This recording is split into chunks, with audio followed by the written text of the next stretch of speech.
Halo adik-adik, di pertemuan kali ini kita akan membahas keberagaman ekonomi.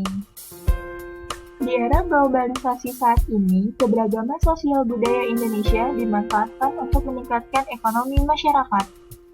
Banyaknya keberagaman budaya bisa dijadikan sumber pendapatan dengan mendatangkan turis baik dalam negeri sendiri maupun mancanegara.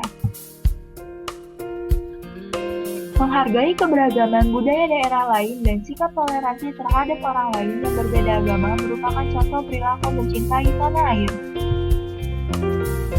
Kebutuhan manusia terdiri dari 3, yaitu yang pertama, kebutuhan primer adalah kebutuhan yang harus dipenuhi karena sangat penting bagi kelangsungan hidup manusia.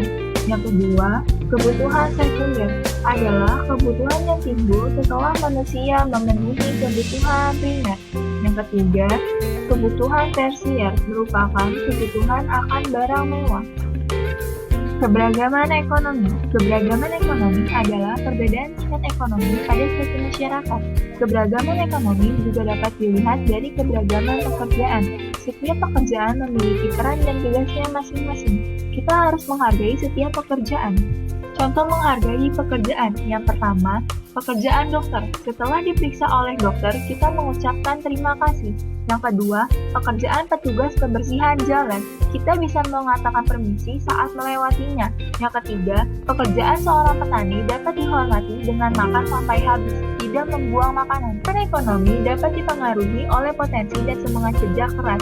Potensi adalah kemampuan dalam diri yang dapat dikembangkan. Potensi akan bertambah jika kita rajin melatih kemampuan yang ada dalam diri. Misalnya, seorang yang pandai membatik, mengikuti kursus, dan mendatangi pameran seni untuk meningkatkan kemampuannya. Saat mengembangkan potensi, kita harus memiliki semangat kerja keras. Kerja keras akan membuat kita tidak mudah menyerah. Kita akan terus berjuang untuk meraih kesuksesan. Kesuksesan tersebut dapat diwujudkan dalam perbaikan ekonomi keluarga dan masyarakat sekitar. Misalkan, seorang perajin batik mendirikan pabrik batik tulis yang para pekerjanya masyarakat. Mencintai tanah air merupakan kewajiban setiap warga negara Indonesia. Mencintai tanah air dapat diwujudkan dengan merasa bangga saat menggunakan barang buatan dalam negeri. Manfaat mencintai produk Indonesia. Yang pertama, meningkatkan perekonomian. Yang kedua, mengurangi pengangguran. Yang ketiga, memajukan industri dalam negeri. Yang keempat, menciptakan lapangan pekerjaan. Yang kelima, melestarikan kebudayaan bangsa. Mencintai produk dalam negeri. Yang pertama, mengurangi penggunaan produk asing. Yang kedua, mengenalkan produk Indonesia melalui pameran. Yang ketiga, mengakui kualitas produk dalam negeri tidak kalah dengan produk luar negeri. Yang keempat, merasa bangga saat menggunakan produk dalam negeri. Yuk, kita bangga produk dalam negeri.